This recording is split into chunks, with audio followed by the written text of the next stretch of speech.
fanambaran'ny seni mitaky ny anafoanana ny valim-pifidianana rehetra ny antoko-tim.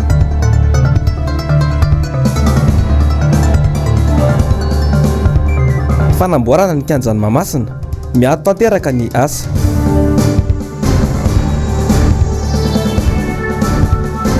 ANC Ivato manay no avy ireo mpiasa atao lavanty amin'ny alarobia ireo entana ny gazan'ny fanjakana.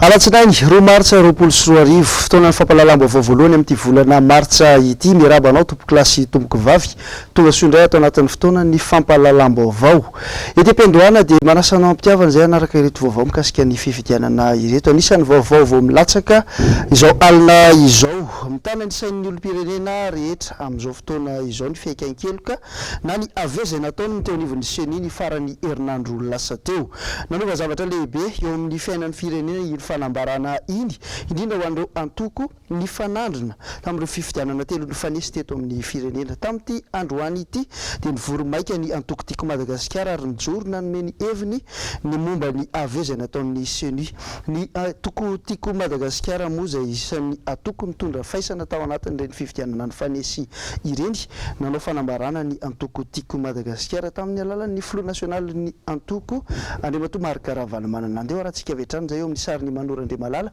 toky Ramarola. Ny tiako Madagasikara na ny TIM dia manao izao fanambarana manaraka izao. Taorian'ny fanambarana sy fiekena izay nataon'ny seni momba ny tsy fahatombanan'ny liste électorale dia milaza ny tiako Madagasikara milaza amin'ny vahoaka manambara fa dia tena misy zavatra tsy nanjary ny fifidianana izay nataontsika tamin'ny 2024 sy ny 2024 rehefa ny liste électorale ny tsy tomombana izay natenainy vahoaka ary tsy voy izao izay nilazan'izany fa nilazan'izany nandritran'izay rotaona izay tsy vitany hoe teto Madagasikara ihany fa efa nanoratra mihitsy nakany amin'ny secrétaire général des Nations Unies nakany amin'ireo amin'ny Union africaine na ny Union européenne ary nilazan'izany tamin'ny SADC nilazan'izany tamin'ireo communauté internationale hoe mba jereo akaiky fa ny zavatra misy hitanay ety dia tena tsy manaraka ny fenitry ny izany fifidianana eto Madagasikara zany ny zavatra nitranga miaiky izy iny nanao aveu mihitsy fa dia nisy ireo doublon nisy ireo karapanondro izay miisatra amina 1 million mahery tia teny aminareo aho hoe lasa remise en cause daholo zany ny fifidianana izay natao ka na ireo olona izay voafidy ary sy izay nihevitra ny tena fa lany dia milaza aminareo fa misy fiatraikany lehibe dia lehibe eto amin'ny tany sy ny fanjakana zany satria tsy safidy bahoaka ny olona mitondra raha tiatsika tena hitombona tsara ny resaka fampandrosoana sy ny filaminana ary ny fifampatokisana dia tsy maintsy crédible tsara aloha ilay olona lany tsy maintsy eken'ny vahoaka tsara misy tsara ny fifanajana samy niezaka daholo ny rehetra nanazava hoe tandremy tsara fa misy ny kitihany ity lisym-pifidianana ity ditatsika tsara farany teo fa na dia ireo le collectif de magistrat dia efa nilaza tamin'ny transparency internationale hitatsika tsara ireo requête générée fa sy nomenandry zareo mahatonga nilaza an'ireny ny seni misy dikany zany izy zany zao nitondra le fait nouveau na le zava-baovao izay manetsika hatramin'ny voaloha mihitsy hoe ty fifidianana izay nataontsika ity nandritra ny rotaona dia tsy tomombana araka ny heverana azy tsy safidim-bahoaka ilay olona lany tsy maintsy mijorotsika nitsangantsika zay ny mahatonga nay ato amin'nytiako Madagasikara nanao an'la redynamisation mba tena amelona indray ampatanjaka indray ny antoko politika fahasainana lehibe nay zany toetran'izany koa tsika eto Madagasikara raha tiantsika indray nampandrosa Madagasikara amerina azy amin'ny toerana nisy azy teo aloha dia tsy maintsy manana fahasaina toy izany koa tsika fa manoloana iny fanambarana miazinezina nataon'ny seniny ihany koa dia naneo ny hevin'ny secrétaire général ny antoko tiako Madagasikara teny Belair teny Laurette Berton sy Andry Rakoto Malala mitondra ny andindiny izay. Mitsikafona tsikelikely ny marina notakiana tao aorian'ny fifidianana ben'ny tanàna raha ny tabataba tsy nisy ny ainy ny tima teo aloha ankehitriny ny mibaboka amin'ny osoka izay nataony ny mpikirakira ny fifidianana. Ny ataoko timane raha nitarika tolona hatramin'izay tsy nieritreritra mihitsy hoe hitarika tolona dia mampimomoka ohatra ilay tolona na hoe nitarika tolona tsy hisy tanjona fa ny tanjona hatramin'izay dia sy ampireusir amin'ny tolona foana. Ny zavatra natao hatramin'izay zay ny teneniko satria za candidat ben'ny tanàna teto Antananarivo zao dia hoy zay hoe tsy voatery kory midina an-dalambe foana ny fanohizana ny tolona. Ninona fifidianana ny sesy teo zay ny antony hitolomana mba azahoana fandresena. Zay ny tsy hoe mitakitaky foana ary zay tsy hoe mitoritory zavatra tsy misy. Reny zavatra na vocation ireny ny tabatabaina hatramin'izay fa tsisy neno le izy fa isorana ny sionimo ary isorana n'Andriamanitra hoe mivoaka ho azy ny fahamarinana. Mety hoe zay nga mandray kobokobonin'ny marina dia lasa milaza tsy anontaniana amin'ny ora farany fa etsika mahita hoe inona tena antony voaly ny fahamarinana iny mety misy zavatra tany ambadika tany natonga n'ireny teny ohatr'ireny fa reny tsy miteniteny ho azy ohatran'iny fotsiny. Mampametra-panontaniana ny olom-pirenena ihany anefa ny fanambarana nataon'ny CENI tamin'ny farany herinandro iny. Tsy za no miteny an'iny intsony, tsy ny atoko timo no nanao namoaka ny fanambarana iny ary tsy vahoaka fa ny tompona andraikitra tamin'ny fifidianana mihitsy. Ka etsika zany mipetraka amin'ny fanontaniana hoe fananina no mivoaka iny ary manino no vita daholo mihitsy ny fifidianana rehetrarehetra vao mivoaka iny zavatra iny. Iza zany ny eritreretintsika mety nahazo tompona ary iza ny victime itsika vahoaka mihitsy satria zoatsika mihitsy ny vohitsakitsaka tao anatin'ireny mety tsy arakaraka ny tena safidy tianao hipetraka no mivoaka tao anatin'ireny. Ankehitriny mifanilika andraikitra indray ny mpitondra fanjakana amin'izao fotoana izay manasoketany fitondrana teo aloha ho tompon'antoka tamin'ny karapanondro osoka mahery ny Iray Tapitrisa. Tsy nasiana resaka kosa ny momba ireo zaza tsy ampitaona nomena karapanondro sy navelan'ny fidy tany amin'ny faritra Atsimon'ny Nosy na dia efa nampitabataba ireo solombavambahoaka tany an-toerana azy. Raha iny no jerena dia nanomerary ny fitakiana izay nataon'ny antoko tiako Madagasikara hatramin'izay ny fanambarany ny CENI tena vao marina izay ny ankehitriny fa tsy resin'ny tima fa ninina no resena. Ny andindiny izay eo amin'ny sarin'ny tahiriny aina. Zary lasa fomba fiteny entina anakonana ny alatra ny osika indrindra fa tsy fahombiazana avy amin'ny pomba ny fitondrana no hoe resy lava.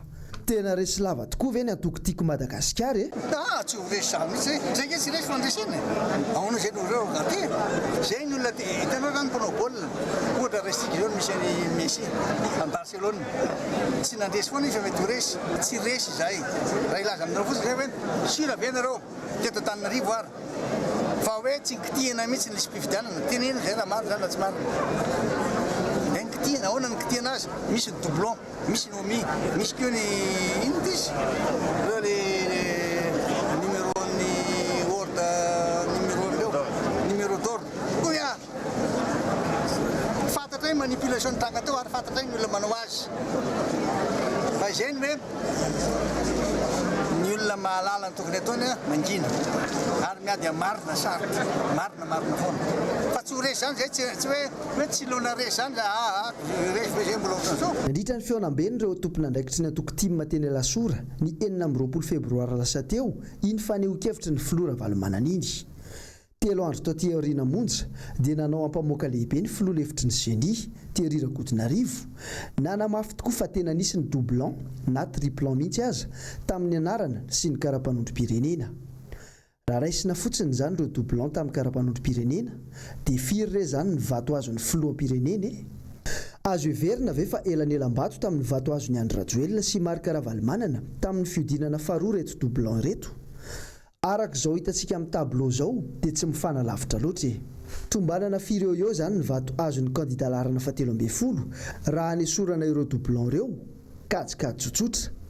Rehefa tsy nahenona teny firy ny mpanohana ny fitondrana tao aorian'ny fanambaran'ny CENI dia fantatra zao fa nahilika izy ireo any amin'ny fitondrana rajonary mampianana sy ny HVM ity resaka doublan ity. Tsy any anefa ny ady hevitra. Aiza ho aiza ary zao ny fahamarinana toeran'ny fitondrana izay tarihin'ny filoha Andry Rajoelina tao aorian'ny ampamoaka nataon'ny CENI iny. ampamoaka izay milaza mazava tsara fa nisy tsy fahatomombanana lehibe. Inona no mety ho fanapahan-kevitry ny HCC tao aorian'ny fanambarana iny? Ho sahiverina amin'ny fanapahan-keviny ve ny HCC? Mbola vaovao mifampitohy amin'izay osika tamin'ny fifidianana ny fanesy teto amin'ny firenena izay hatrany dia namaly ny feoninam-paritaka ny avy eo amin'ny antoko HVM androany izy ireo izay voatonontonona fa ho tompon'antoka tamin'ny nampisy ny karapanondro osika tamin'ny fifidianana filoham-pirenena. Ny orantsika avy hatrany ny andinindinizay hoetiny Ravrazafy Mahenina, sary Mathieu Prince. Tsy takina fenina ary mibaribary izao ny osika nandritra ny fifidianana. Tsy nisy neno ny fitenenana ireo antoko samihafa, nilaza nanana-porofo sy nahita maso ny halatra nataony sasany. Sarotra ny mieritreritra an'izany, marina hoe olona mpikirakira ny fifidianana no namoaka. Fa raha ampiakarina ambonimbony zany dia eto amin'ity firenentsika ity ve zany kaya tsy azo atokisana zany carte d'identité nationale zany. So dia mahatonga ny fitombon'ny resaka tsy fandriam-pahalemana zany, fitombon'ny resaka osoka rehetrarehetra zany, fanandrifan'ny fifidianana moa izao fotoana izao. Dia aleo hivoaka eo ny marina, zay zany takin'ny antoko HVM amin'izao fotoana izao. Ory fanjakana tena didy sy andraikitrareo amin'ny lohan'ny firenena mihitsy izao ny manokatra ny ankety mba hitovizany rehetrarehetra amin'ny lohan'ny lalàna raha mbola fanjakana tandalàna ihany isika. Zay zao mampatoko HVM dia manentana mihitsy ny kandidata amin'ireny fotoana ireny. Na ny présidentielle zany na ny tamin'ny législatif zany ny candidat député sy ny tamin'ny mairie. Tsy resaka hoe mandresiresy minoa anareo fa ny ady hevitra ngeza be zay resy zany ka miteny amin'izao fotoana izao dia resy tsina dia miteny.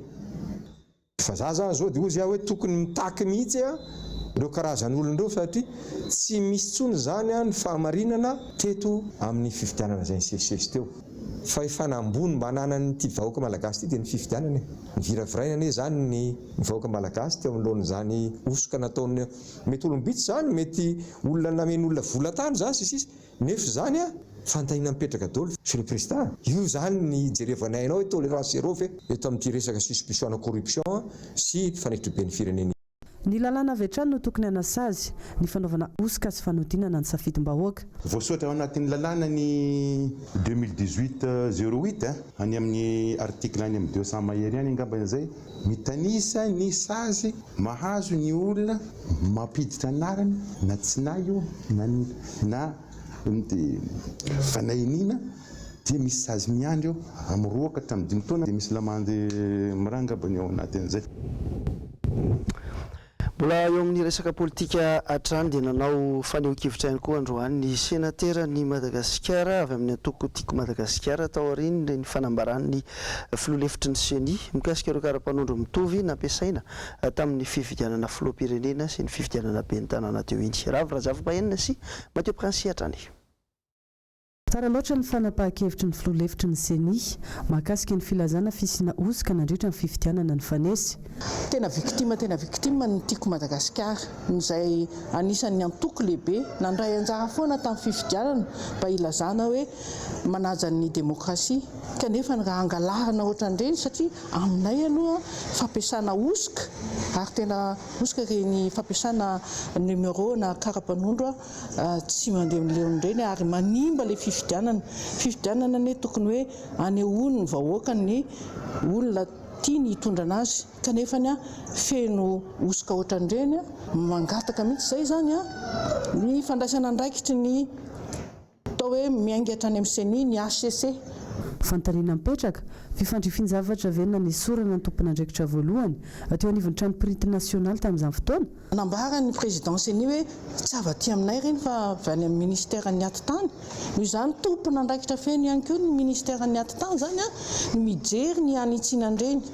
Tena tsy azo ekeny tsy ahoana moa mahatonga ny atao hoe karapanondro be da be ohatran'ireny ary mety moa manaraka ohatra ihany koa misy dikany ihany koa zany le nanasorana ny DG ny imprimerie nationale tamin'ny fotoan'andro ny angambany satria fantatsika efa betsaka ny karapanondro voaka tamin'ireny fotoana ireny. Dia ny sosikevitra zany doza hoe manaova ny fahamarinana miaingatra ny fotony aloha fa raha ohatra mbola izao ihany dia fialatsiny lava dia ohatr'izao foana zany ny fiainantsika eto amin'ny firenena rehefa misy fifidianana. afaka efa-bolana dia hikadona indray ny fankalazana ny fetin'ny fahaleovantena ary mahatsapa ny olo-pirenena ary manontany-tena amin'izao fotoana izao hoe aiza ho aiza ny fizotry ny fanamboarana ny kianjan'ny bareny Madagasikara etsy Mahamasina ho vita ve sa tsy ao anatin'ity fanadihadiany ny nomena Andriamarimasata sy Manora Andriamalala ity no mamaly an'izay. Ahina tsy ho tratra ny fehim-potoana izay nampanantena ny fitondram-panjakana amin'ny fanamboarana ny kianjan'ny Barea etsy Mahamasina ny 20 ny volana Jona ho avy izao. Ny fisian'ny valanaretina coronavirus no voalaza fa antonina mpiatona ny asa. Araka ny fanadihadiana izay natao ihany koa dia mbola misy ny fitaovana tsy ampy. Miankina amin'ny resaka hoe matériel zao izy vao manao installation ka tsy tokony tsy possible mihitsy zany hoe vita ao anatin'ny 3 mois zany na dia hoe misy afa-gianapahana fahaizana ohatry n'inona raha tsy vita ohatran'izay tsy vitan'izay miatony ijanona mihitsy dia mitady asa daholo izay zao fa 2 volana mahery zao teto tamin'nomboka tamin'ny sisy mbola tsisy nandray hatramin'izao aloha fa misy ny voaray fa misy ny tsy voaray.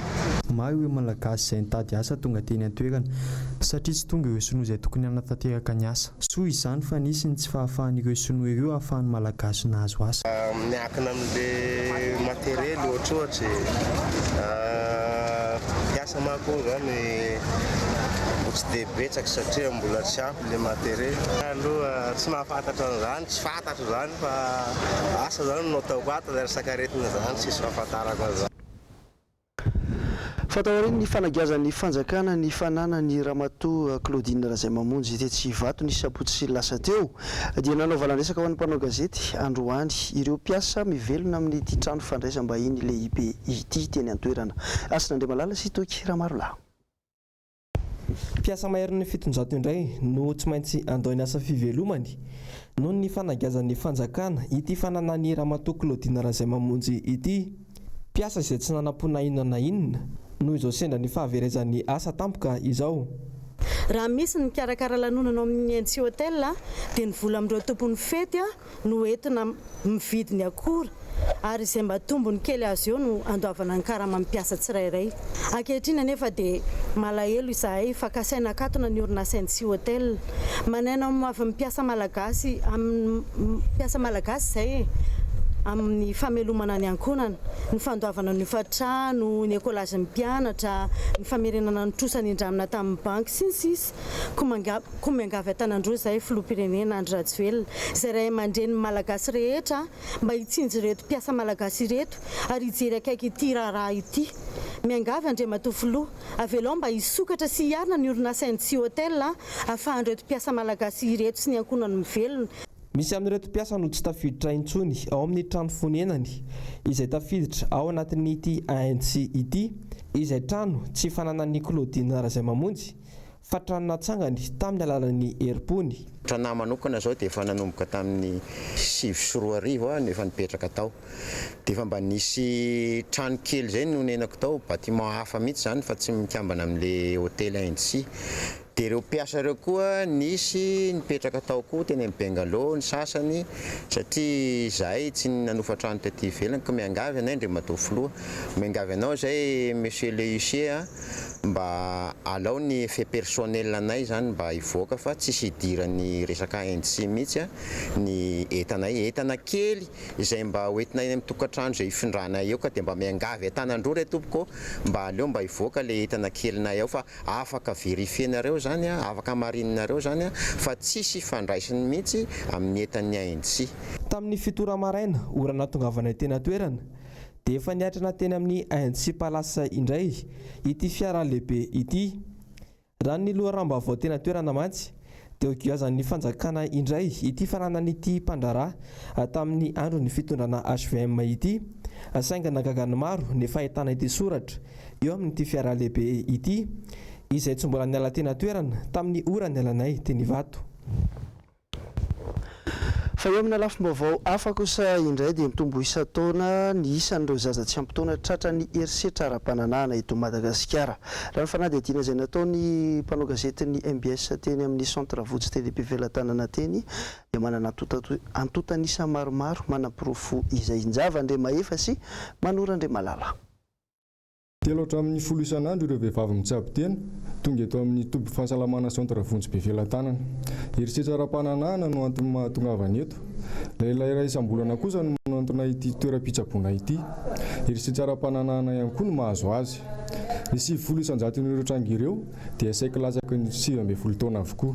Momba ny statistika tamin'ny mois de février teo dia 570 ny isan'ny victimenay fa hatramin'ny sokafany centre Vonjy ny salanisa taonanay dia bébé de 1 mois jusqu'à 83 ans. Dia misy ny lehilahy, misy ny vehivavy. Herisetra amin'ny zanany vavy ataona ray mpianakaviana na ny havany akaiky, io no mateti-pitranga tatoato. Raha ny antony fiesika mamafady izao indray dia maro. Eto amintsika tamin'ny talohantsika nisy an'ilay censure eny antsika na ny film lefa na ny film amidy eny an-dalana. Amin'izao nge mandana mivoaka an'ilay mpivarotra CD reny nareo hoe amin'izao andro atoandro be izao tonga dia feno film X amidy eny an-dalana eny. Dia lasa mistimule lohan'olona ilay izy any ka na ankizy tsy ampy taona dia mamaky an'iny dia taitra dia te hanao essai. Fahatelo indrindra ny influence ny drogue sy ny alcool eto amintsika tena miopampana. Dia rehefa fa stimule indreny ilay olona mbola mahita zavatra mamofady dia izay ihany koa mahatonga ilay izy. Farany dia amin'izao fotoana izao efa biby ihany koa ny fiarahamonina misy eto amintsika satria efa lasa ny ray niteraka, ndray kely, ny dadatoa, ny cousin, les familles proches n'ilay zaza lasa tena auteur tena ohatran'ny masika be eto amintsika. Efa mivoaka zany efa masamy mivoaka ilay olona victime na viol incestueux. Nisy ny fanadihadiana saika ho atao tamin'ireo niaran'ny herisetra teny an-toerana saingy tsy nahazo alalana tamin'ny tompony andraikitra izahay noho izy ireo mbola tsy ampy taona. Nanomboka androany ny fivoriana ara-potoana voalohany nataony teo anivon'ny conseil du fampihavanana malagasy na ny CFM nandinihana ireo raharaha mba hisorohana ihany koa mety sy ny ady eo amin'ny samy malagasy. Mathieu Prince Ravirazafy Mahenina.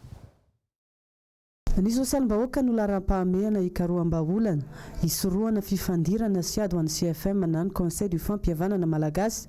Misampana amin'ny sehatra maro izany ho an'ny vinanasa apetraka amin'ity taona ity. Atanjona ihany koa ny ametraka fitoniana ara-politika amin'ny firenena ka iantsony ireo tompony andraikitra maefa rehetra hanao ny andraikitra mifanandrify azy. Ny resaka fanatsarana ny fampiarana ny dina eto amintsika. Ny dina dia ao anatin'ny soatoavana malagasy ary anisan'ny mahomby amin'ny fampandraisana andraikitra ny fokon'olona, fampandraisana andraikitra ny vahoaka amin'ny fitantanana sy ny fikajiana ny resaka fandriampahalemana. Resaka findramonina na ny flux migratoire na migration intérieure anatiny eto Madagasikara eto. Fahatelo dia mikasika ny fampihavanana ara-tantara. Vokatra ny tantara teto amintsika teto fa indrindra tamin'ny taonjato faha 90 dia nisy ireo fifanafiana, nisy fanondranana eo amin'ny samy fanjakana nisy tamin'izany fotoana zany dia ny mikasika ny fametrahana ny atao hoe sifa na ny sehatra ifampiresahana. Ny fampiresahana no ahafahana mamaha ny olana. Ny aditany no anisan'ny mamotika ny fiarahamonina malagasy. Misy mpiray tapotsy mifandevy maty, misy ny mpiadilova, misy ny mpiray tanàna, ny fandramatra no ny resaka aditany. Farany dia ny resaka mikasika an'ireo requête na demande d'amnistie, demande de réparation, demande d'indemnisation. Haritra 30 andro ny fivoriana ara-potoana ny anivon'ny CFM. Rahampitso no ivoaka ireo lahadinika rehetra aorian'ny fivoriana filoam-bomera. Eo amin'ny vaovaony tsy fandriampahalemana dia mirongatra tanteraka indray amin'izao ny tsy fandriampahalemana any amin'ny faritra atsimo andrefany nosy indra ny maromarina koa dia ao amin'ny faritany Toliara ao.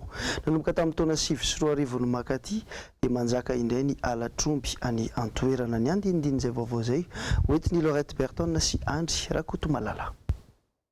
Zary iaina ny mponina amin'ny fiainany andavanandro ny tebiteby noho ny fisian'ny alatra voamaso any amin'ny tapany atsimon'ny nosy iny. Tsy mahafoy andefa ny zanany mianatra mihitsy ny ankamaroany iray aman-dreny vokatra izany. Misy ilay izy raha teo tapo-tanàna Toliara dia tao anatin'ny lycée Antanina reny eo atapy-tanàna no nahitana an'ilay zaza nalaina maso. Izao ny tena loza tao anatin'iny. Ny tontaona zokin'ny mamana nahitaka an'ilay zaza nalaina ny masona tonga dia trasiny aredikera tonga dia maty. Ny fianakaviana akaiky azy na eny fa hoe maty ilay zaza, niakatra koa ny tension nentina amin'ny hôpitaly tonga dia maty zany hoe iny zaza ray nalaina maso io zany lasa olo roa niaraka maty aminy. Telo zany le fato. Ary tsy vitan'izay avao fa ny ray aman-dreny mampiana-janaka amin'izao fotoana zao tsy mahavita ny asa fivelomana. Nefa fantatra izy dia hoe sahirana le olo, mahatra le olo, mijaly dia repitra miteraka tsy fianaran'le zaza mpianatra iny zavatra fangalara-maso iny. Manome vahana ny halatr'omby any an-toerana ihany koa ny fisian'ny tsy maty manota izay tsy iza fa ireo mpikampana ao amin'ny dinabe ihany. Averina le ombin'olo 9 nalaina tao anatin'ny tsy ara-dalàna satria zao mirongatra ny tsariam-pahalemana baka afara ao hanao hoe lalana hisakoso zao hanao avao koa satria riano nangalaka ombin'olo tsy ara-dalàna dia hanao ary tsy mipetraka morombe ihany le tsy fandriam-pahalemana fa lasa ny sakaraha miady laharana zany ny distrikany sakaraha sy morombe amin'ny firongatany tsy fandriam-pahalemana. Ka eto dia miteny hoe sambora aloha ny dinabe nandika larana rehetra sy izay rehetra ny ray tsy kombakombamy mba hampihena le tsy fandriam-pahalemana anamin'ny fatratsy mandefa. Mangataka ny sy ny fepetra entitra ho raisin'ny mpitondra araka izany ny vahoaka ao amin'ny faritra atsimon'ny Madagasikara. Eo amin'ny maresaka iraisam-pirenena dia mbola mitana ny sain'ny mpanara-baovao amin'izao fotoana izao ny momba ilay aretina coronavirus. Amin'izao fotoana izao dia tsy mitsaha mitombo ny isan'ireo olona maty n'ity arety mandoza ity ary ireo olona lazony ihany koa ny andindindin'izay. Avy hatrany hoentiny Asin'Andriamalala eo amin'ny sariny toky Ramarolahy. Ny ben'ny tanànan'ny Montreuil any Seine-Saint-Denis no nilaza tao anatin'ny tambajotra tserasera fa nahitana trangana coronavirus ao amin'ny tanàna iray eo. Raim-pianakaviana sy zazakely 12 taona no tratran'ity aretina ity ao amin'ny tanàna io izay navoakany androany.